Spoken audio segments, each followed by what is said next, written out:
अस्सलाम वालेकुम नाजरीन। आज के वीलाग में हम बात करेंगे इलेक्शन कमीशन के जो 2 मेंबर हैं उनके लिए वज़ीर आज़म इमरान खान साहब ने 6 नाम तजवीज़ किए जो अपोजिशन ने मुस्तरद कर दिए हैं, जिसके बाद शहबाज शरीफ ने आज बिलावल भुट्टो से रब्ता भी किया और बिलावल भुट्टो मुल्तान पहुँचे हुए हैं तो उनसे मुशावरत हो रही है। ये तो आपने ख़बर भी सुन ली होगी और नामों की तफसील ज़ाहिर है कि आपके पास नहीं होगी, वो भी बताते हैं आपको।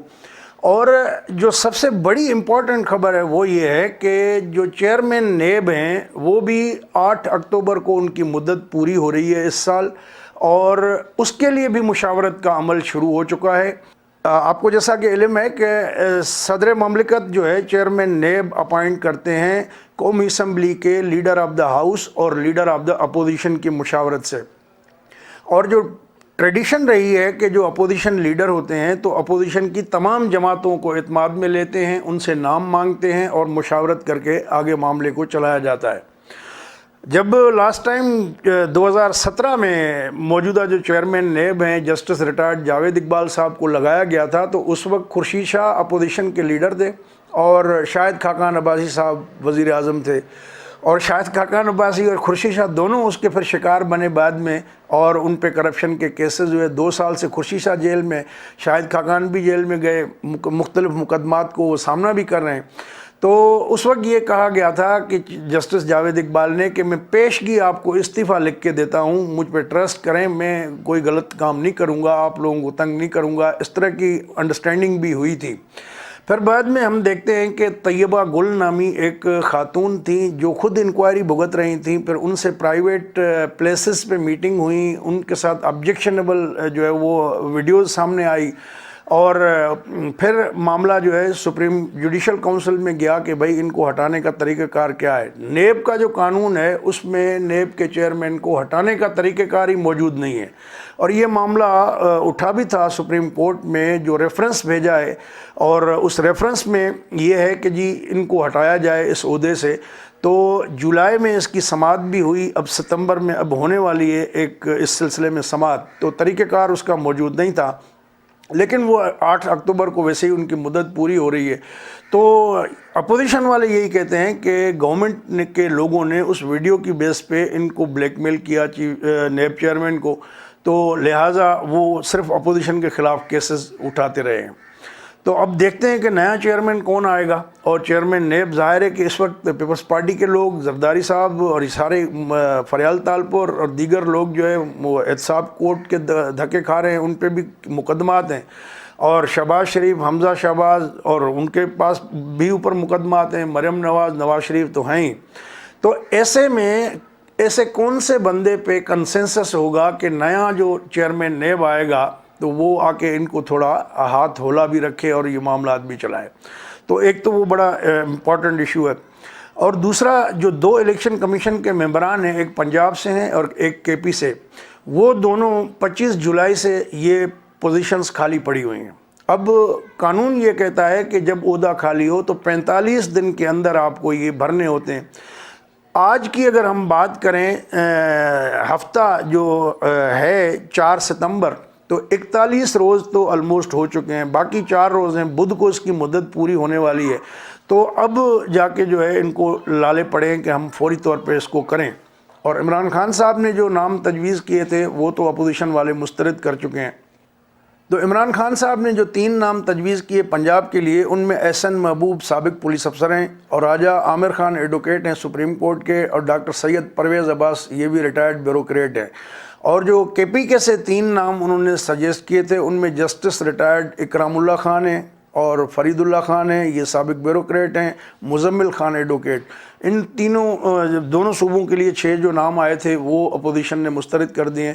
अब देखते हैं कि बिलावल और मियां शहबाज शरीफ कौन से नाम ऐसे देते हैं जो इलेक्शन कमीशन के रुकन भी बने और साथ में नए चेयरमैन नेब के हवाले से भी मामलात को आगे बढ़ाया जा सके। ज़ाहिर है कि एहतसाब का अभी तक तो हमने एक तरफा ट्रैफिक देखा है, और इसमें अभी वज़ीर कानून साहब जो हैं वो भी कोशिश कर रहे हैं कि कोई उनका बंदा चेयरमैन लग जाए नेब का, और गवर्नमेंट की कोशिश होगी कि उनका बंदा लग जाए अपोजिशन की। کی تو اس پہ معاملے پہ گڑبڑ ہوگی، اور اگر اتفاق نہیں ہوتا ان کے درمیان تو اس کے بعد یہ معاملہ پارلیمانی کمیٹی کو جاتا ہے، اور اس میں پارلیمانی کمیٹی میں حکومت اور اپوزیشن کے برابر کی نمائندگی ہوتی ہے، وہاں پر فیصلہ ہوتا ہے کہ کس کو کیا جائے۔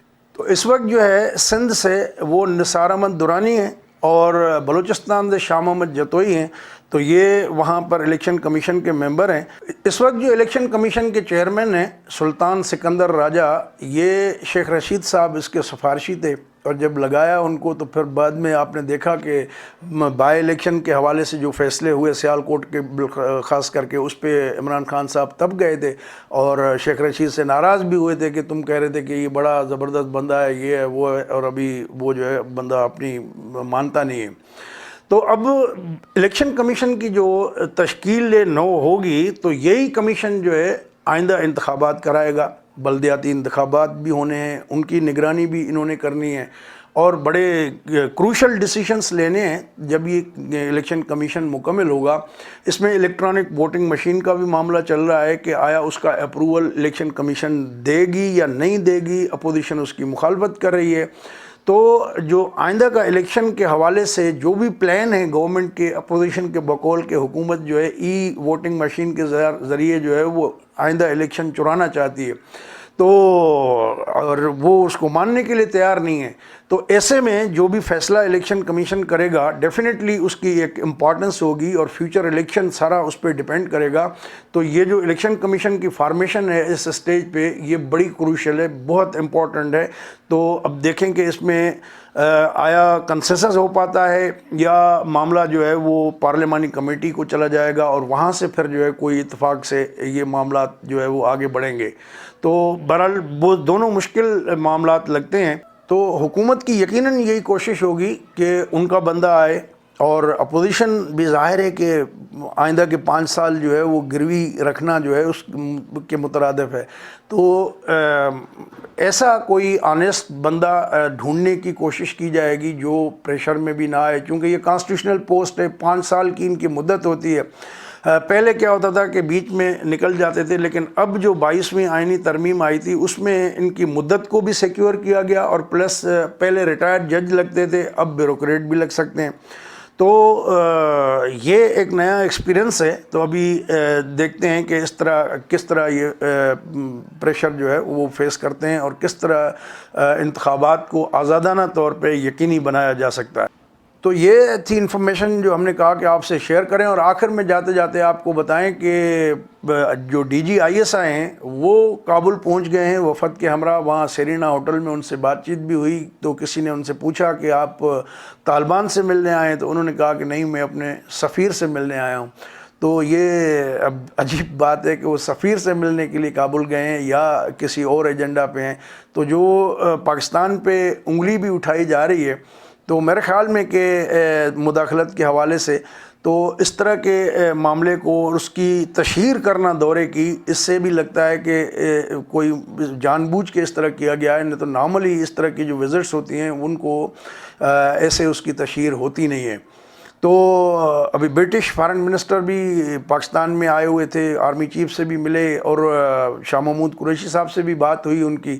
تو لگ ایسے ہی رہا ہے کہ برطانیہ اور پاکستان کے درمیان جو انڈرسٹینڈنگ ہوئی اس میٹنگ میں، تو اس کے بعد یہ معاملہ جو ہے پلان ہوا، اور یا آن کارڈز تھا پہلے بھی ہوگا، تو وہ چلے گئے اچانک۔ تو اب ایسا لگتا ہے کہ افغانستان میں ایک جو وسیع البنیاد حکومت کے حوالے سے چیزیں چل رہی تھیں، اس کا اعلان شاید اب جلد ہو جائے۔ دوستو، اگر یہ ویڈیو آپ کو اچھی لگی ہو تو اپنے دوستوں کے ساتھ شیئر کر دیجیے گا۔ ہمارا چینل سبسکرائب نہیں کیا تو اس کو سبسکرائب بھی کر دیں۔ اپنا خیال رکھیے گا۔ اللہ حافظ۔